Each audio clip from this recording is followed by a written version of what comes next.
Hello बच्चों, आइए ये देखें ये क्वेश्चन क्या कहता है। ये क्वेश्चन कहता है two particle starts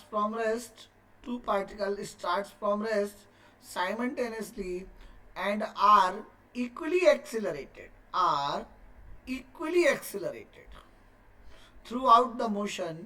the relative velocity of one with respect to one with respect to other is।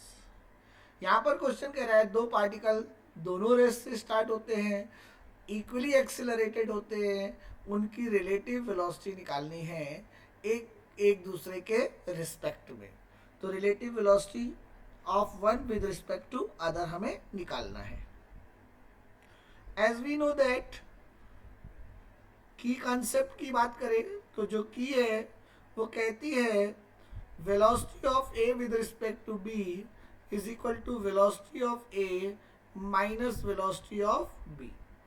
This is the key concept because both start with rest, so speed of A is equal to speed of B is equal to zero. दोनों मान लीजिए पहली वाली ए है और दूसरी वाली B है, दोनों इनिशियली रेस्ट से स्टार्ट हो और एक्सीलरेशन भी दोनों का सेम है। Acceleration of A is equal to acceleration of B, दोनों का एक्सीलरेशन भी सेम है, इक्वली एक्सीलरेट करते हैं।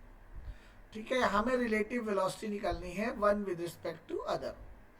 तो अगर इनका एक्सेलरेशन सेम है तो इनकी फाइनल वेलोसिटी भी सेम होंगी, और अगर फाइनल वेलोसिटी सेम होंगी और हमें रिलेटिव वेलोसिटी चाहिए, velocity of A with respect to V, that is V A minus V B, and we know that V A is equal to V B, so we can say V A minus V B will be zero.